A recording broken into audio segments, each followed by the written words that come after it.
Hello everyone, dear students. We all know that our exam is too close to us and now also our syllabus is incomplete.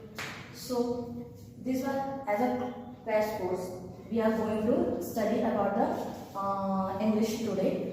And first of all, we all learn about the syllabus. जैसे कि हम लोग जानते हैं कि last के 2 साल हमारे कोविड पैंडेमिक थे, तो फिर हम नहीं पढ़ पाए, जितना हमको नॉलेज मिल सकता था उतना नहीं मिला। अभी भी सेम कंडीशन है, लेकिन हमें उतना टाइम मिला है कि हम लोग स्कूल जाके कुछ सीख सके, बट उतना भी नहीं सीखे कि हम लोग सब चीज़ कंप्लीट कर सके हमारे एग्जाम के लिए। सो हम लोग कम टाइम में अब देख सकते हैं कि कितना ज़्यादा पढ़ सकते हैं, तो हम लोग एज यूजुअली सेम उसी बेस पे अपना स्टडी चालू करते हैं। तो हम लोग कोई भी चीज़ पढ़ने से पहले सबसे पहले हम लोग सिलेबस देखते हैं, तो सेम वैसे ही आज हम लोग यहाँ पे सिलेबस देखते हैं इंग्लिश का कि क्या क्या है इसमें, हमको क्या क्या पढ़ना है आगे एग्जाम के लिए। हम लोग देखें क्वेश्चन पेपर, आप लोग क्वेश्चन बैंक या फिर क्वेश्चन पेपर लास्ट ईयर का अगर देखे होंगे तो उसमें देखे होंगे कि हमें हमारे जो मार्क्स है वो सेक्शन वाइज बटे हुए हैं। ठीक है, टोटल मार्क्स हमारे पास कितने होते हैं? 100 मार्क्स हमारे लिए टोटल मार्क्स होते हैं, लेकिन जो 100 मार्क्स है उसमें से 20 क्या होता है? 20 मार्क्स का या तो हम लोग प्रोजेक्ट वर्क करते हैं या तो वाइवा करते हैं। प्रोजेक्ट वर्क और वाइवा ये दोनों में बटा हुआ है 20 मार्क्स। तो हम लोग को अभी कितने के लिए पढ़ना है?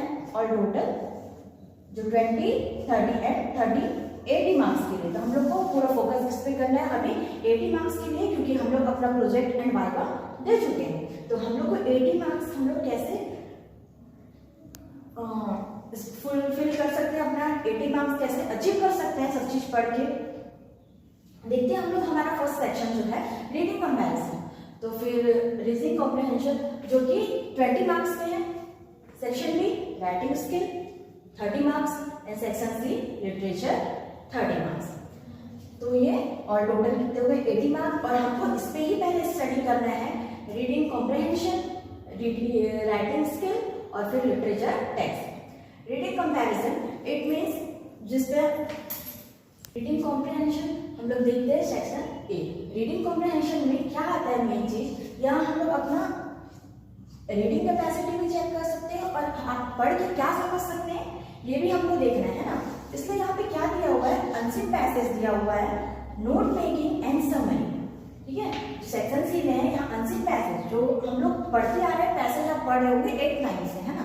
8, 9 में स्मॉल पैसेज दिए होते हैं बुक के लास्ट लेसन में, आप लोग देखे होंगे। वैसे यहाँ पे हम लोग अब लॉन्ग पैसेज के बारे में पढ़ते हैं।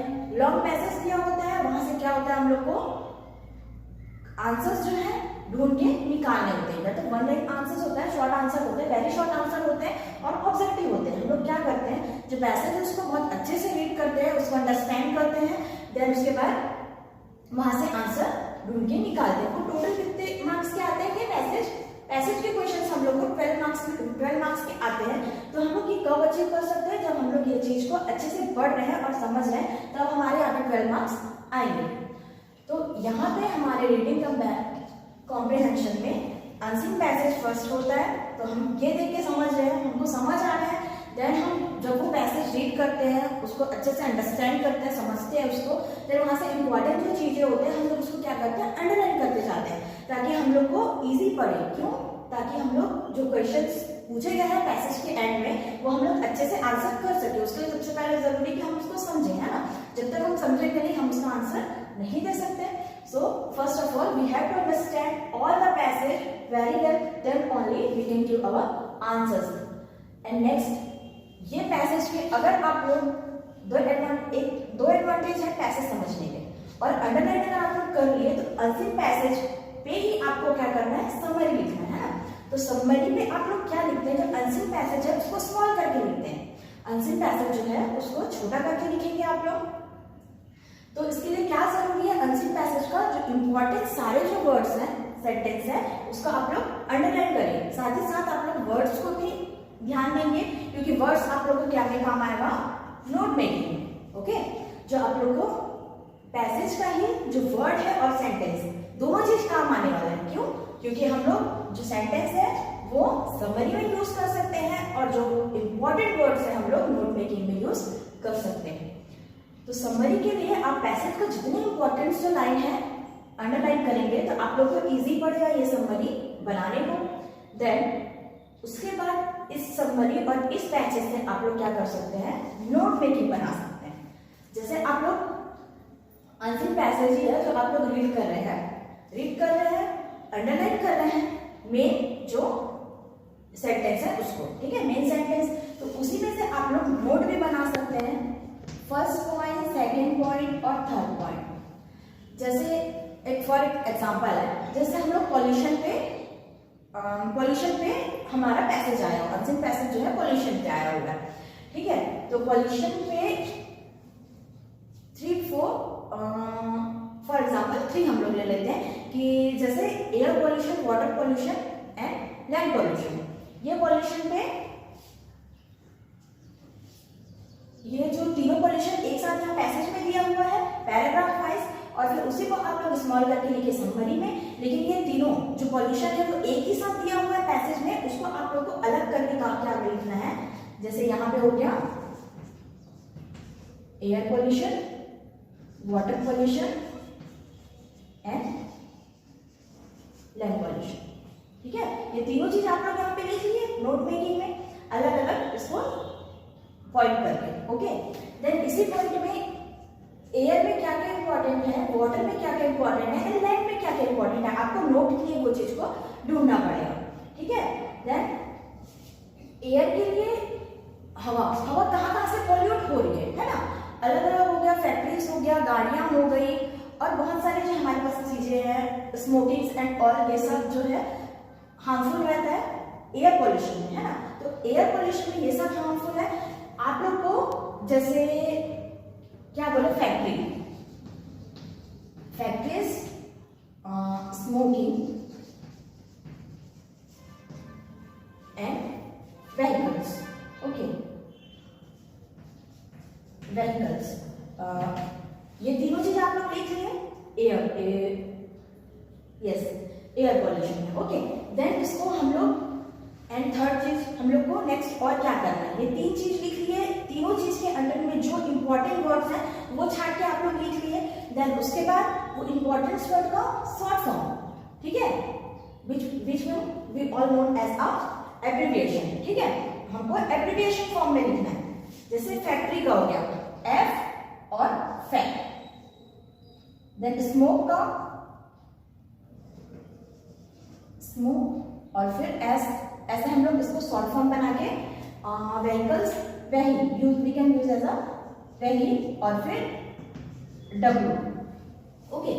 अगर हम इसको जितने टाइम्स हमारे एब्रिविएशन यूज हो रहे हैं, अब जितने बार फैक्ट्री का यूज हो रहा है यहाँ पे, अगर वाटर लैंड इस सारे जगहों में भी फैक्ट्री का यूज हो रहा है, तो हम 4th पॉइंट एब्रिविएशन पॉइंट बना सकते हैं और फिर इसको कीवर्ड पे यूज कर सकते हैं एज अ कीवर्ड, ओके। ऐसा कीवर्ड्स पे इसको यूज कर सकते हैं हम लोग। तो फिर हम लोग कितने बार इसको यूज किए, 1, 2, 3, 4 हम लिख सकते हैं। फैक्ट्री का कितने बार यूज हुआ, 3 टाइम्स यूज हुआ है तो 3 टाइम्स, और स्मोकिंग का, और अगर अदर वर्ड्स भी इसमें आते हैं एफ एस में, तो आप लोग उसको पॉइंट करके यहाँ पे 1, 2, 3, 4 लिख सकते हैं, ओके। ये चीज रहेगा, आपको ये सब देखना है।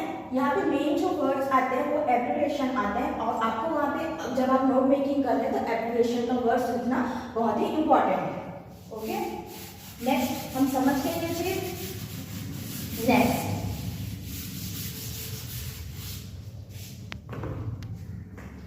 नेक्स्ट ये हो गया हम लोग जो रीडिंग कॉम्प्रिहेंशन, हम जो पढ़ के समझते हैं और उसके बाद आंसर देते हैं, है ना। ये हमारा क्या में आ गया, रीडिंग कॉम्प्रिहेंशन। उसके बाद जो सेकंड है वो क्या है, section B, writing skill. Writing skill में क्या होता है, हम लोग हमारी जो राइटिंग कैपेसिटी है, हमारे लिखने की क्षमता, वो यहाँ पे जो कि हम लोग शुरू से करते आ रहे हैं ना, हम लोग लेटर लिख रहे हैं, ऐसे लिख रहे हैं, पैराग्राफ लिख रहे हैं, एडवर्टाइजमेंट हो गया, नोटिस हो गया, ये सब क्या में आता है, ये जो राइटिंग स्किल हमारा जो है उसमें आता है। Notice, advertisement, letter, composition and grammar. वहीं पे एक और है सेक्शन ए में जो हम लोग अनसीन पैसेज से स्टार्ट किए थे। अनसीन पैसेज समरी, ठीक है। बहुत लोग ये करते हैं कि जो अनसीन पैसेज है वहीं से पूरा क्या करते हैं समरी के लिए लिख लेते हैं। हम लोग को कभी ये नहीं करना है कि हम लोग अनसीन पैसेज ही पूरा उठा के हम लोग समरी बना दें, ये सही नहीं है। क्या करना है, जो हम लोग इम्पोर्टेंट लाइन जो है पैसेज के वही हमको समरी में लिखना है। समरी मीन्स कि हम लोग उस चीज को शॉर्ट करके लिखे, जैसे कि मैं पहले बताई थी। तो हम लोग को समरी को शॉर्ट में लिखना है। Then note making in a very short way, short way in the sense in a word. जैसे हम लोग नोट मेकिंग बना रहे हैं तो हम लोग उसको सिंगल वर्ड में लिखेंगे। फिर से रिपीट करते हैं, अनसीन पैसेज जो कि लॉन्ग रहता है, देन समरी उससे शॉर्ट रहता है, only with a importance lines. And next note making it's on a important word. Okay, here paragraph, next one is with a important sentence and next one is with a important word. next वहीं पे section B, section B जो कि हमारा writing skill check करता है। Then section C literature text, जो कि हम लोग थ्रू आउट होल ईयर हम लोग पढ़ते हैं through out the year. Literature text जो कि हम लोग बुक्स पढ़ रहे हैं, स्टार्स ऑफ फ्लेमिंगो, वहां से आता है, जो सारे वहीं से दिए होते हैं। इवन और हाँ, आपके पैसेज भी हो सकते हैं कि आपकी इस टेक्स्ट बुक से ही लिया गया हो, है ना। एंड ऑल ये कितने के हैं, ऑल ऑफ 30 मार्क्स। तो हम पहले अगर ये भी रीड करते हैं तो हमारे लिए ये बेनिफिशियल ही होगा, है ना। अगर यहाँ से दे रहे हैं हमको, यहाँ पे अनसीन पैसेज अगर बुक से ही आ रहे हैं तो हमारे लिए बेनिफिशियल होगा। तो आप लोग टेक्स्ट बुक तो पढ़े होंगे स्कूल में, तो एज अ रीजन आप लोग उस चीज को यूज कर सकते हैं दोबारा टेक्स्ट बुक को, ताकि आपको पैसेज निकालने और उसको लिखने में भी हेल्पफुल हो, है ना। हम लोग जो लास्ट के कुछ ईयर्स देखे हैं उसमें सबसे ज्यादा क्या हुआ है, सेम जो स्टैंडर्ड्स है, मतलब जो पैराग्राफ है, वो क्या से लिए गए हैं, टेक्स्ट बुक से ही लिए गए, है ना। तो हम लोग टेक्स्ट बुक पहले पढ़ लेते हैं, ये भी सही है।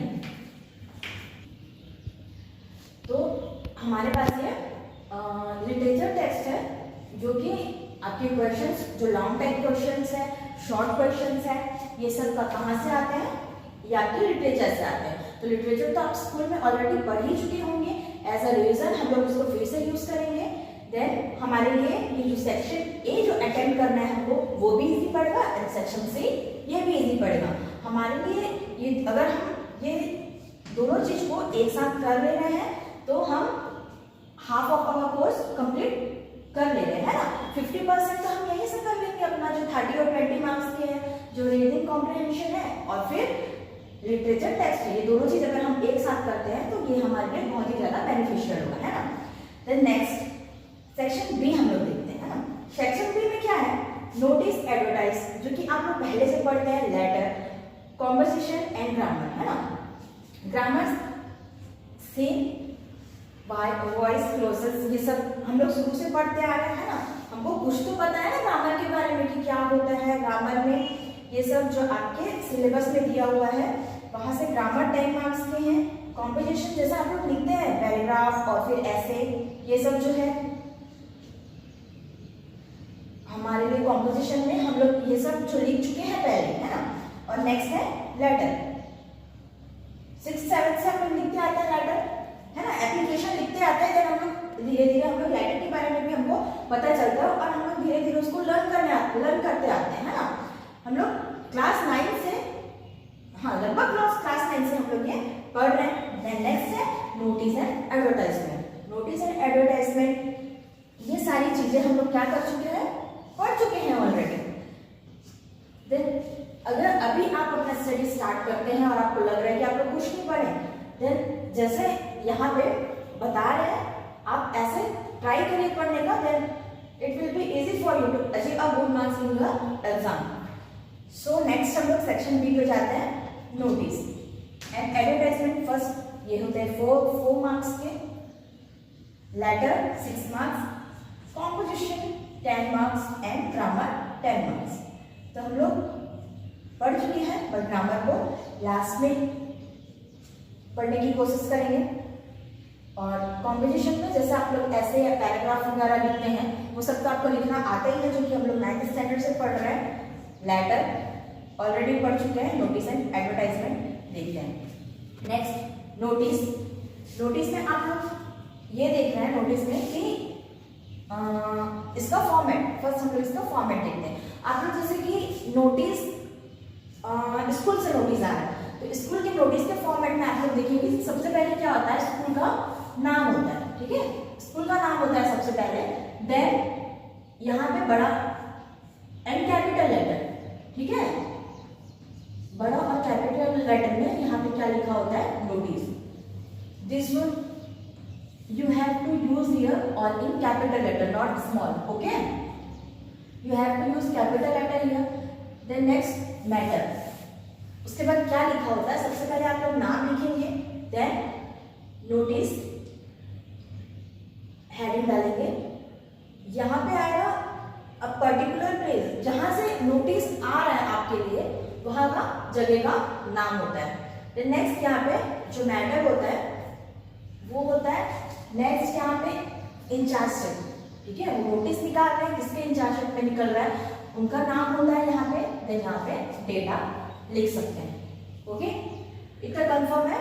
फर्स्ट आप यहाँ पे जैसे हमारे स्वामी आत्मनल से निकल रहा है अगर कोई नोटिस तो यहाँ पे पहले क्या आएगा, यहाँ पे हम पहले नाम लिखेंगे स्कूल का, देन नेक्स्ट नोटिस का हेडिंग आएगा, देन मैटर आएगा कि किस मैटर पे ये नोटिस निकला है, देन यहाँ पे नाम आएगा किसके थ्रू नोटिस निकला हुआ है, देन यहाँ पे date, okay. So all of you understand about the notice which I had tell. Next उसके बाद आता है एडवर्टाइजमेंट। एडवर्टाइजमेंट में हमको सबसे पहले ये देखना है कि एडवर्टाइजमेंट जो है वो शॉर्ट वे में लिखा हो, है ना। जैसे हमको किसी स्कूल के लिए टीचर चाहिए या फिर आपको रेंट हाउस चाहिए, है ना, रेंट हाउस चाहिए, आई मीन कि रेंट हाउस अगर आपको किराए में देना हो तो फिर आप वहाँ पे हेडिंग लिखेंगे, टीचर चाहिए तो वो under teacher for a maths और साइंस और इंग्लिश समथिंग, ओके। हम लोग एडवर्टाइजमेंट डालते हैं तो जस्ट आप वहाँ पे हेडिंग डालेंगे वांटेड करके,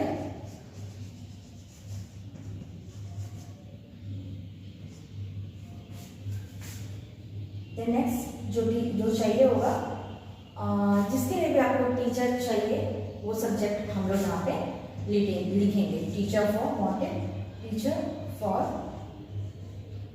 देन मैथ्स और इंग्लिश और फॉर अदर सब्जेक्ट, ओके।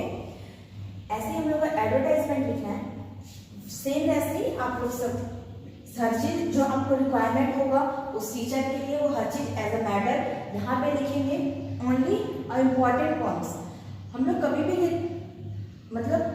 हम लोग जो एडवर्टाइजमेंट लिख रहे हैं तो हमको लॉन्ग वे में कभी नहीं, लेंथी हम लोग उसको कभी नहीं लिखेंगे क्योंकि लेंथी कोई पढ़ेगा नहीं, है ना। इसलिए एडवर्टाइजमेंट हमेशा शॉर्ट वे पे होता है कि क्या क्या हमको टीचर चाहिए और क्या क्या उनके रिक्वायरमेंट है और फिर वो कहाँ पे आ जाए, लिखा होगा सारा क्या में जो हम लोग आपको जो मैटर लिखा होगा नीचे, है ना। सिर्फ एडवर्टाइजमेंट हमेशा शॉर्ट वे में रहता है। तो नेक्स्ट लेटर भी फॉर्मल इनफॉर्मल दो वे में होता है। फॉर्मल हमेशा ऑफिशियल लेटर होता है, इनफॉर्मल हम लोग को अगर कहीं भेजना हो तो। Next competition and grammar, we will study this one in a next class, okay.